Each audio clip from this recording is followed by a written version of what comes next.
So BMI and ASCAP distribute their royalties and their royalty statements in a slightly different manner. I've been a member of both ASCAP and BMI, so I know the differences, and I still could actually get royalty checks from each one of them. I'm currently a member of BMI, but I still have a lot of tracks registered with ASCAP when I first got into this industry, so I still get royalty checks from them.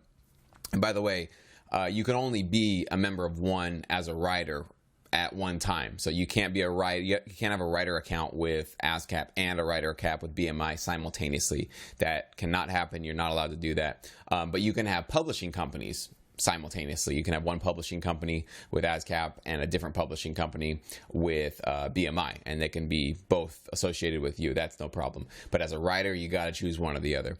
So how do they differ in their royalty statements? Well, ASCAP actually distributes their royalties quarterly, just like BMI does. So that's something they're both similar on. But ASCAP actually breaks up their royalties into two different statements. So they're going to give you two checks per quarter. That doesn't mean they're paying you twice as much as BMI. They just actually split your international from your domestic royalties in half. So you're going to get two different statements, two different checks. One of the statements and checks will be for, or direct deposits, will be for all the domestic U.S. placements that you get. And then next month you'll get the next statement, which will be, or it might be vice versa. I don't know which one you get first, but they're split into two. And the other one will be the international placements that you got with international royalties. So you basically get two different checks, two different statements. And that's just how ASCAP has their accounting process. BMI has everything wrapped up into one statement. So you'll get one statement and one check per quarter.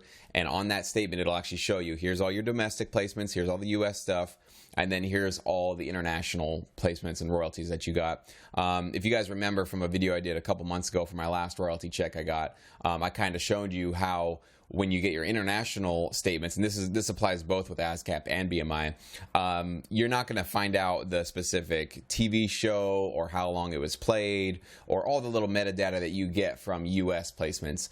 International PROs are not really quite set up yet to be providing all that metadata. Probably in the future we'll start getting that, but for now all you're going to see is, you know, for my, like the previous video I did, it was Japan or Germany, song title, how much I got paid for it. That's basically all you're going to know, is which tracks were getting used in that country and how much you got paid. Generally, that's how it's going to go. There are exceptions to that rule. I've gotten some metadata from particularly the UK, if I get some stuff over there. And there was another country or two that they would give me some of the particulars of what show was being was using my music. But for the most part, you know, the PRO in a given country is just going to send over to BMI or ASCAP. Here's the writer, here's the music that they were making, and here's the placements that they got. So here's what they are basically owed in royalties, and then that's what's distributed to you through ASCAP or BMI. So that's just the difference between those two. Which one's better? Again, it's just my opinion. There's no right or wrong answer to it. In my experience, I found that BMI just pays better rates for TV placements, just in my career, in my particular situation.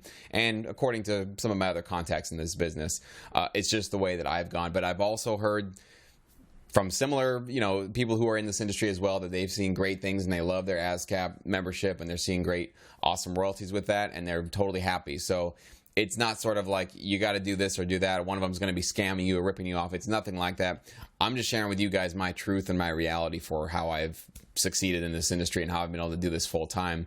I started with ASCAP. I think I was with them for about 4 or 5 years. And then, you know, basically people I was working with were starting to give me these like sort of horror stories of like they were not, you know, getting the same kinds of placements, same kinds of royalties that they would from people who were getting like BMI placements.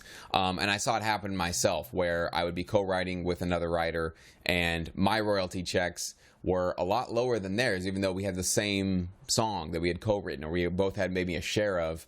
But they were on BMI and they were getting much larger royalty checks than I was as a member of ASCAP. So that sort of started spinning my wheels a little bit and making me think, well, maybe I need to get out of this organization and switch over to BMI. And so I've been with them for now, I think it was 2012 or so that I switched over. So basically 5 years now. Completely happy with them, and I love being with them. So hopefully that helps answer that question as far as what the differences are between your royalties and the statements you're going to get from each company, each PRO.